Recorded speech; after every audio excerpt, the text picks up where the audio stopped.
Hello, Sandra Louisa here, and here I am today in my kitchen, and I'm going to show you how to stretch paper, but first of all I'm going to tell you why we would need to do it in the first place. Okay, so you want to paint a lovely wash on your paper. This is £140 300 GSM watercolour paper, and the problem is that it's buckled because the washes of paint and water have actually been too great for the actual weight of the paper itself. And you can see here, if I just press that there, how that's buckled up, and it's buckled up down here, and then you've got this pool of paint and water in the middle there. How annoying is that? Because when that dries, it's going to form a really weird pattern shape that's just going to ruin your wash. So okay, several things: try and get control of your washes when you do them. Don't add so much water, don't make your paper quite so wet.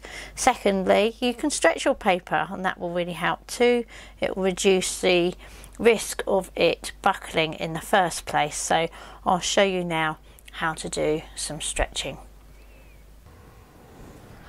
Okay, so I'm just getting ready to stretch some paper now. This is £140 watercolour paper. It's cold pressed, so it's quite smooth. £140 being, in brackets, also 300 GSM. Okay, I've got some other papers here that I stretched this morning, and I'll talk to you about those in a moment. So first of all, just making sure that I have my gummed tape ready to go. So here's my reel of gummed tape, which you just add a damp cloth to, and then it sticks the paper to the board. And so a gummed tape here, cut out to the correct lengths to have a nice overlap around the paper, so 4 lengths of those. Scissors obviously for cutting that with, and a clean cloth which is just damp, so I can stick the tape and the paper to the board with. And then I have my bowl of water here as well. So I'm going to just take my paper and just immerse it fully, so it's completely wet on both sides, into the water. Now if you're using a bigger piece of paper, then you might need a bigger bowl to put it in, or to put some water in a bath and soak your water in there. And I don't leave it to soak for any length of time particularly. I just make sure it's got the water nicely covered evenly on both sides, and then pick it up by its corner so that the excess water just drips off that corner there. Okay, simple. So then placing that on the board, and I don't smooth it over at all, I just place it on the board. Okay, so just taking my strips of paper, you might want to just prop one end down with something, and a damp cloth, just running the damp cloth down there. I quite like also to just damp the board down as well at the same time, and just making sure it overlaps by about 1.5 centimetres, or maybe even ½ an inch. There we go. I'm working round the paper with the same method. Doesn't need to be soaking wet, just make it damp. I usually work in opposites as well. There we go. So as I say, this is watercolour paper that I am stretching at the moment, and the reason why you might want to stretch £140 300 GSM paper is if you're using an awful lot of water and washes on the paper. Most of the time it will take washes okay, but as I say, if you are doing a lot of washing on the paper, then it might be a good idea if you just stretch it first. So just soaking that one and wipe along the board there. So it's relatively easy to do. Don't wipe over the paper at all. You don't want to risk taking any layers of the paper off. I'll just bring that up a little bit closer. And then the final piece of paper. So the gummed tape you can get from most good art supplies.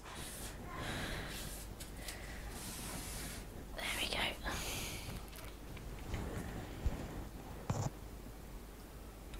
Just stretching that across and smoothing it out across the tape there. So there we are, that's your paper ready to stretch. So as it dries, it will contract and that will cause the stretch to occur.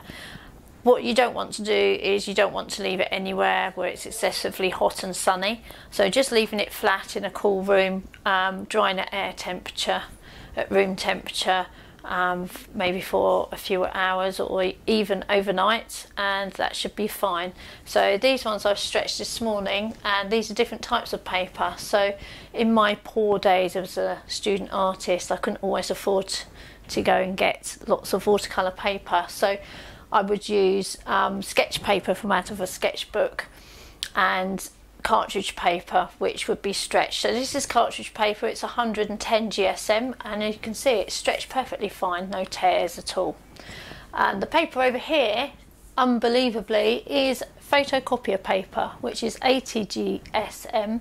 I know you can get photocopier paper, it's a little bit heavier, say about 90 GSM. And it is very thin paper, but you know, it's worth having a go experimenting with, and I have been able to paint on photocopier paper as well. So that's your 3 papers, and I'll show you some painted results on those in a little while. So as you can see, I have done quick watercolour sketches on the 3 stretched papers. The watercolour painting is loosely based on a picture by John Sal-Cotman, Greta Bridge. So moving firstly on to the photocopier paper, which was rather odd to paint on because it's so thin, it tends to soak up the water, and you have to be aware that it may tear quite easily. But nonetheless, it's stretched, there's no tears in the picture at all, and I did manage to paint over it.